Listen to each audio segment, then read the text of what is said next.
Bonjour à tous et bienvenue sur Développement Facile. Ici Mathieu, expert en développement applicatif. Donc aujourd'hui j'ai envie de partager avec vous plusieurs stratégies très importantes à mettre en place dans votre programmation PHP dès maintenant. C'est vraiment primordial, c'est des stratégies un peu piliers pour avoir des applications PHP qui soient dynamiques, performantes est très stable, c'est-à-dire sans bug et vous pouvez derrière rajouter des fonctionnalités sans en faire une usine à gaz qui ralentit au fur et à mesure. Non, au contraire, elle va toujours rester avec votre application des performances très constantes, très rapides, quel que soit le nombre de fonctionnalités que vous rajoutez, si justement vous mettez en place une architecture de code, une architecture applicative qui soit robuste, fiable et orienté performance. Parce que trop souvent, je rencontre des développeurs qui me demandent, soit ils m'écrivent par mail, soit on se voit de vive voix et ils me disent je comprends pas Mathieu, mon application est RAM, j'ai rajouté ça et voilà, ou alors comment faire pour rajouter telle ou telle fonctionnalité, je m'y perds, il y a une vingtaine de fichiers, je sais plus dans quel fichier c'est, il faut que je rajoute le morceau de code. Ou alors j'ai un bug que je ne sais pas d'où il vient et avec 30 fichiers PHP, je suis perdu, je n'arrive pas à le corriger. Eh bien, le point commun entre tous ces développeurs, et vous êtes peut-être dans ce cas-là, j'ai fait cette erreur quand j'ai commencé le développement PHP, c'est-à-dire que votre code, il n'est pas structuré en fait. Vous créez votre code, peut-être que vous êtes dans ce cas-là, peut-être pas. En tout cas, ces développeurs qui ont ces soucis, et que j'avais aussi, c'est que vous créez votre code au fil de l'eau. C'est-à-dire, on vous donne des fonctionnalités, vous les créez une par une au fil de l'eau, sans avoir une vue globale de votre application. Et le but, c'est d'avoir une vue globale de votre application. Et pour ça, comment faire? Déjà, quand vous avez votre cahier des charges, les fonctionnalités à créer, vous prenez une simple feuille de papier ou vous le faites avec votre ordinateur si vous préférez, ça dépend de vos préférences. Vous prenez une feuille de papier, derrière vous tracez des carrés avec des fonctionnalités, par exemple une zone membre à créer, une zone compteur de visiteurs à créer, une zone partage Facebook, Twitter, Google Plus à créer. Ça vous fait des cases, une zone contenu de l'article à créer.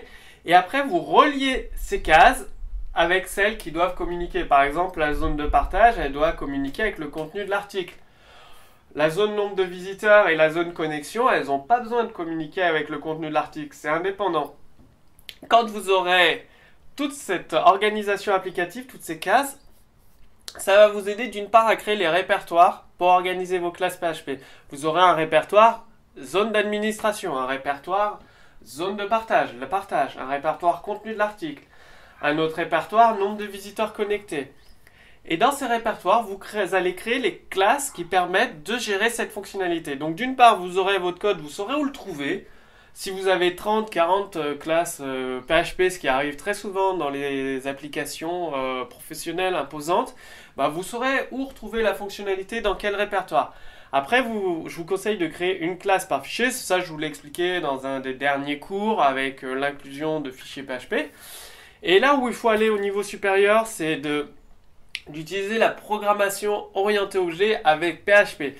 C'est-à-dire, c'est très important de connaître la programmation orientée objet, comme ça vous allez définir des objets et tout. Donc ça, globalement, la majorité des développeurs PHP que je rencontre maîtrisent la programmation orientée objet. Par contre, la programmation événementielle, c'est un peu plus rare. Et donc, vous devez également maîtriser la programmation événementielle. C'est-à-dire, par exemple, quand la zone visiteur est prête à calculer le nombre de visiteurs, vous pouvez envoyer des événements et votre vue elle va se mettre à jour automatiquement. Dès qu'un visiteur arrive, je sais pas, ça peut incrémenter un cookie, une base de données, ce que vous voulez. Ça dépend ce que vous utilisez comme méthode de travail. Et derrière, on reçoit l'événement et le nombre de visiteurs connectés se met à jour. Pareil pour la zone de partage, vous avez le chiffre nombre de partages, ça se met à jour via un événement. Et les événements, c'est très pratique. Si vous envoyez un événement, et vous continuez d'exécuter votre code sans forcément attendre la réponse de l'événement parce que vous n'en avez pas besoin tout de suite. Ça va vous permettre de continuer l'exécution de votre code. Donc c'est très très pratique la programmation orientée événement. Et également, ce que je vous conseille d'utiliser, ce qui est très très important, et ça va vraiment faire une énorme différence dans votre développement PHP, c'est d'utiliser les modèles de conception. Donc Observer, justement, pour gérer et envoyer les événements. Singleton, il y a Factory, commande pour envoyer des commandes. Tac, commande, récupère-moi le nombre de visiteurs connectés. Commande, le nombre de visites qu'il y a eu aujourd'hui. Et le modèle de conception MVC, modèle vue contrôleur. Le fait de mettre en place, d'utiliser des modèles de conception, les modèles de conception ont été créés par le gang des 4 en fait. Ça correspond à des applications typiques et du coup, automatiquement, vous n'avez pas besoin, enfin, il y a une partie de l'architecture de votre application qui est créée, qui est mise en place, donc vous savez qu'elle est solide et après, il suffit de remplir cette architecture avec vos classes, vos fonctionnalités, les événements, les commandes, le modèle à créer, les vues, donc les interfaces utilisateurs. Et vous êtes sûr, déjà vous pouvez travailler en équipe et vous êtes sûr si vous avez un bug sur une interface, ce sera forcément dans le dossier View et vous retrouverez très très rapidement le fichier PHP concerné par le bug et après vous retrouverez le bug et vous pourrez le corriger. Pour les problèmes de performance, en fait, l'avantage du modèle de conception MVC, Singleton, Observer et tout ça, c'est que vu que les classes sont bien organisées, vous savez comment imbriquer des nouvelles fonctionnalités sans faire ralentir votre application, sans générer des bugs dans le code existant, très très important. Vous allez générer peut-être des bugs dans le nouveau code que vous créez, mais vous allez pouvoir les corriger très facilement. Et donc l'avantage des modèles de conception, vous pouvez travailler en équipe, ça structure, ça architecture votre code, votre application elle reste toujours stable, les bugs vous pouvez les retrouver facilement pour les corriger. Et quelle que soit la taille de l'application, si elle est bien pensée avec des modules indépendants les uns des autres qui peuvent communiquer par des événements, votre application PHP restera dynamique. Donc je vous montre un exemple de code source, ça reste une application vraiment très très simple, c'est juste pour vous montrer le principe de fonctionnement.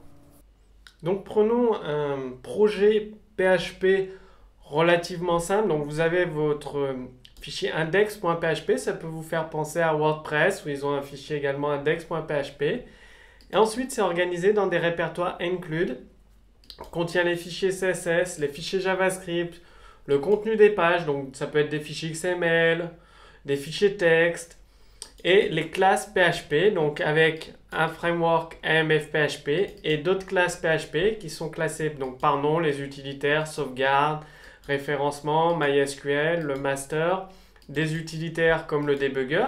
Et si on regarde le code source, comment ça se passe? On fait un require once pour inclure une seule fois master.php et donc c'est la classe. Ce que je vous conseille de faire, vous avez votre fichier index.php, vous incluez une seule classe PHP master et c'est master qui va s'occuper d'inclure toutes les classes PHP nécessaires. Donc ça c'est un exemple typique, c'est un petit projet PHP, mais ça vous montre, on a du coup la classe master qui est utilisable, donc c'est un singleton, je vous parlais des design patterns, donc là c'est un singleton. On fait une initialisation, on crée une nouvelle page et on ajoute les infos du header. Et après, on peut ajouter le référencement, par exemple. On peut ajouter le footer. Voilà à quoi ça sert en pratique, un singleton. Et master, lui, quand on appelle ces méthodes, eh bien, il gère automatiquement tout un tas d'informations, l'initialisation. Est-ce qu'on est en mode debug, en mode test? Et il inclut les classes et uniquement les classes qui sont nécessaires, donc le debug, référencement, sauvegarde, utilitaire, MySQL, la gestion du cache, effacement du cache, et en fonction, soit on va inclure un leader.php, soit leader de test. Donc tout ça, ça vous montre l'intérêt justement d'utiliser l'architecture de code que je vous conseille avec la POO, les événements, modèle de conception, et après c'est des classes. MySQL, par exemple, classique à utiliser, readXML, une classe de lecture d'un fichier XML. Voilà un petit peu une mise en pratique. Donc, tout dépend du fichier master. C'est une très bonne astuce d'inclure uniquement un seul fichier PHP qui, lui, après, va gérer l'inclusion des autres fichiers PHP. Ça fait que dans tout votre code, dans tous vos fichiers PHP, vous incluez à chaque fois uniquement celui-là. Et après, dans les évolutions futures, vous ajoutez des nouvelles incluses, mais directement dans la classe. Et vous n'avez pas à modifier votre code existant. Donc, très très bonne astuce que vous pouvez reprendre. Donc, maintenant, c'est à vous de jouer. À vous de...